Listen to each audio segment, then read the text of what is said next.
So a dirty little secret in media is plenty of companies have an audience, but very few have leverage.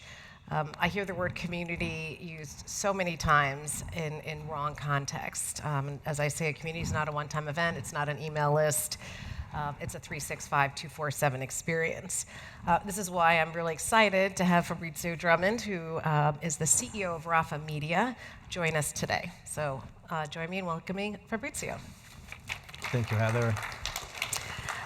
So, Fabricio, first of all, we met a couple of years ago, but you were still at Axios. Yes. You were a founding team member, and now you're CEO of RAFA Media, which is really an interesting trajectory career-wise. But tell us about RAFA Media. Yeah, so, well, thanks for having me, first of all, and thanks everyone for being in the room.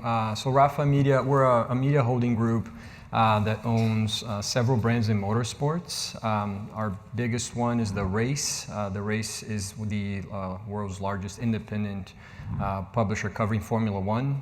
Any Formula One fans in the room? There you go. So we basically engage across multiple channels. Well, YouTube, we got massive reach there. We got 25 million views every month on our channel. We have our reporters, literally in the paddock, covering what's happening in the team, with the car setup, all the gossiping happening right there. We have a massive podcast platform, 14 million downloads across the year. And then we also cover sim racing. So we have another brand called Traction, where pro drivers that have sim rigs at home, who are competing and staying on top of the latest releases, the hardware. And then we also have a platform connected to Traction called Grid Finder, where we have 50,000 global sim racers registered, competing across a multitude of games and platforms around the world. So it's like you have an integrated platform, which is you've got digital experiences that are highly interactive. You actually have in-person experiences, including, I think you mentioned when we talked, like clubs that they go to.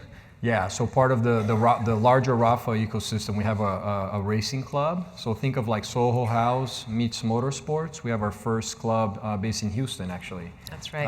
Where motorsports enthusiasts join like-minded community members. There's opportunities to train in professional-grade simulators, to perfect your skills. Eventually you go to the track, to put that to test. We also have a performance center with trainers, helping you get trained like Max Verstappen, gets trained. So I love this analogy, like it's in my head right now. So you've got media, you've got events, you've got certification or education, all integrated, but in a B2C context. So you've operated in different environments, from Axios to RAFA Media.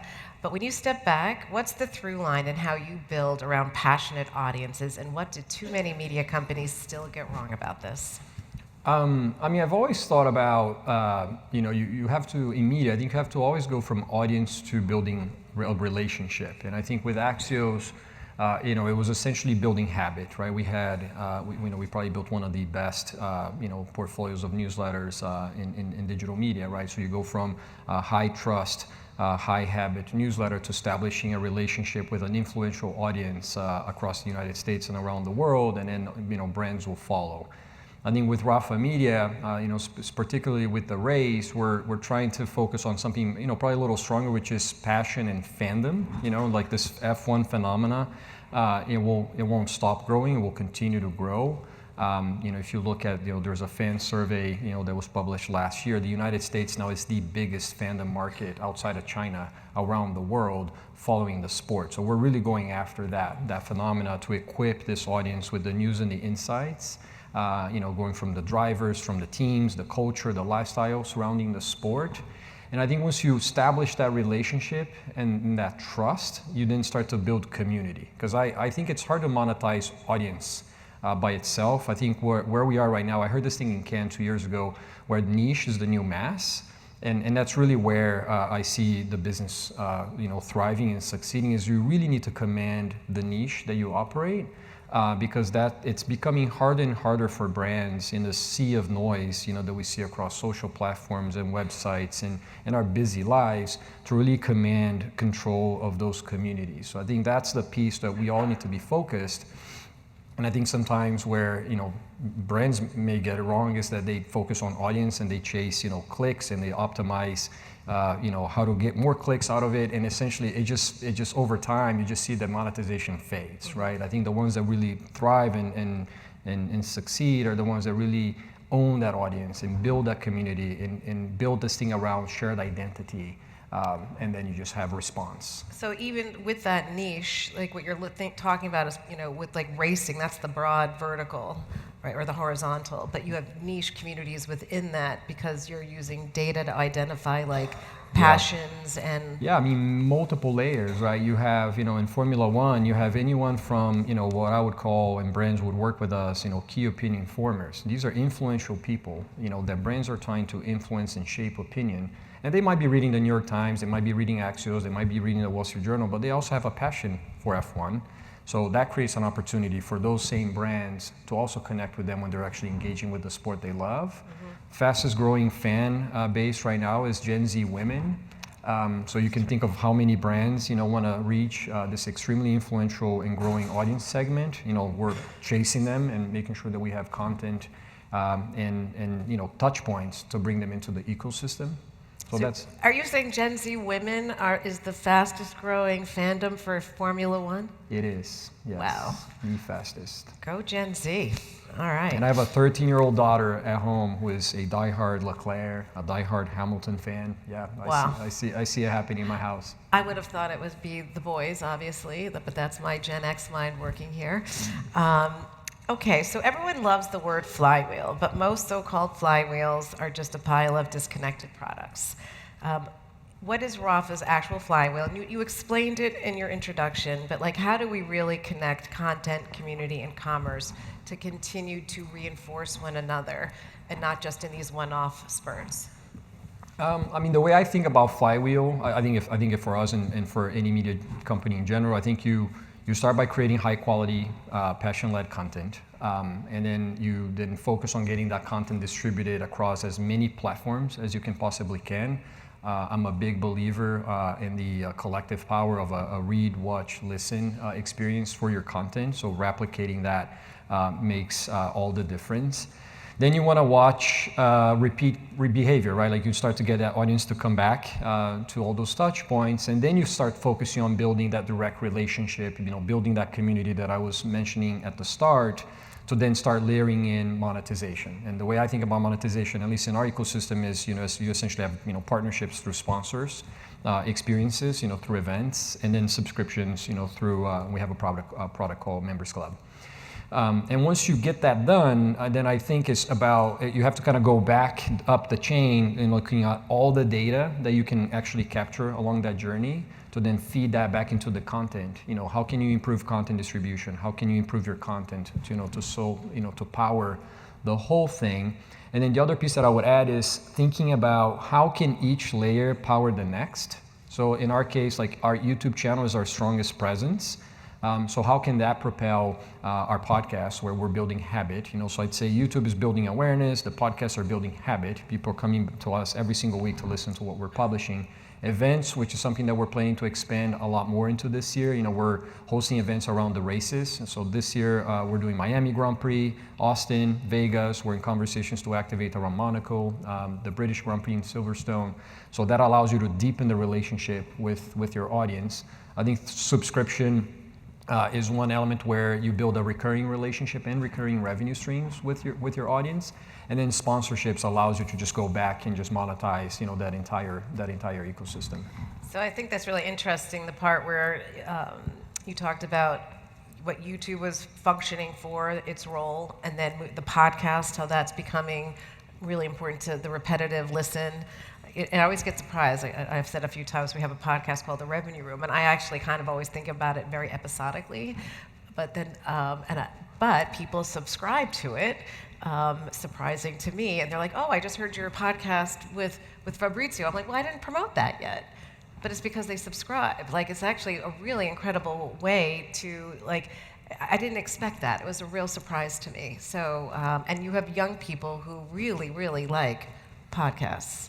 It builds a big connection, and I think media any media company will have a combination of these channels that I just described. And I think my encouragement is to always think of them as a system versus independent, products, right? How do you build a cohesive ecosystem with all of those content and touch points to then drive more engagement and more community building? And you're collecting data from all of those engagements. And just to recap the revenue model, you get from the audience side, so you're getting subscription revenue, and they're buying the subscription to get access to a club, like a tribe. Yes, and exclusive content and then access to a club. Okay. Yep. Then you have your sponsorship side, so like in a media or an event model, it's sponsoring your events or advertising. Do you have any sort of incremental revenue that goes around that, like one-off purchases or merchandising or things like that? We have we do have a shop where people can buy. I wouldn't call it a relevant revenue stream for us, but it definitely sits in the ecosystem. Okay. Well, let's get into the data. So you're getting tons of fan signals across all of these channels. And one of the big themes that we talked about yesterday was, drowning in dashboards or irrelevant data that is just for data's sake. But what is the useful data? What data do you find the most useful in terms of understanding the growth that is happening in your brand? And how is AI being used now to make that data actionable for you? Yeah, it's actually one of my favorite topics with the team. It's interesting because you have to be really focused in media to build something that is durable. So you have to try to avoid the noise as much as possible. What I think Signal is for us, I think one, it's repeat behavior. So looking at the audience, like, are they coming back to us? I think that's one, that will signal, because if you look at like views and impressions and followers, at best, they're leading indicators, but at worst, they can be distractions because they're not really telling you much. So another element would be depth of engagement.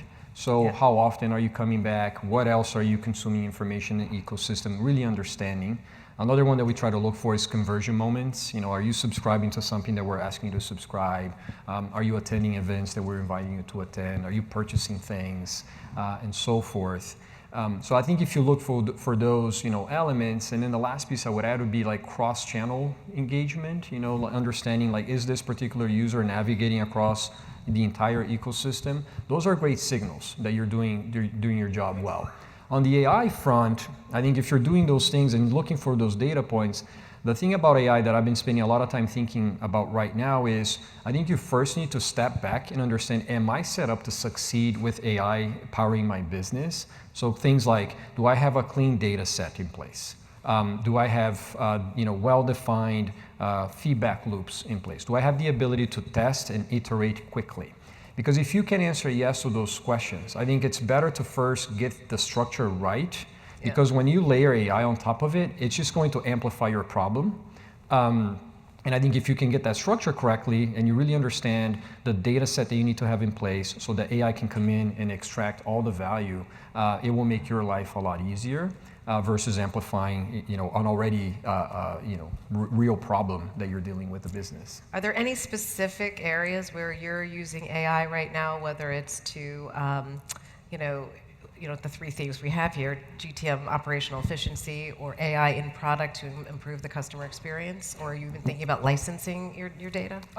We're spending a lot of time with AI right now to figure out how can we scale audience reach. So that's the one area I'm obsessed with right now, is just getting all the data that we have from our top of the funnel audience to existing subscribers, taking all the surveys that we've done over time, and then using AI to help us dissect that data so that we can go out there and get more people to join the ecosystem.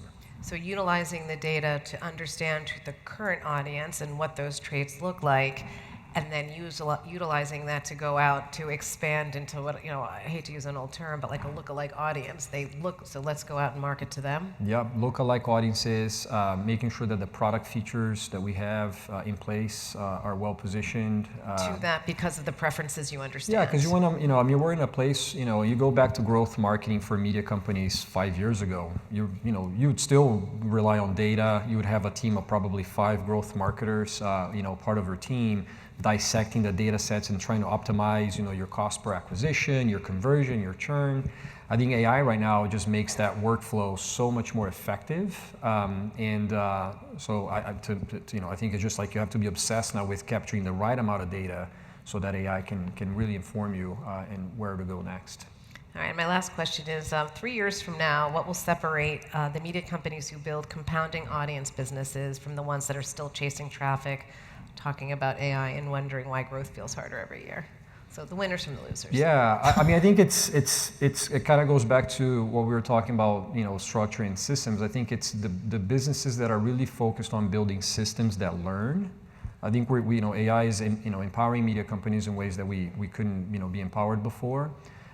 So I go back to make sure you got your data set clean, like that structure that I was describing. Yeah. Have that in place. I think the winners will definitely focus on that. And the losers will probably continue to chase eyeballs and traffics and clicks, and find that they're putting in more effort every year and having less return. And the ones that are leveraging AI to deliver and run, evolve from like a publishing content business to actually managing an audience ecosystem with AI at the core. I think, and we're at time, but I think the real big thing that you mentioned here a couple of times for everyone in the audience is there is no AI if your data house is not in order. It's just like a #1 fundamental. And I see this problem a lot with media companies. So everyone get your data house in order. All right, thank you. Thank you.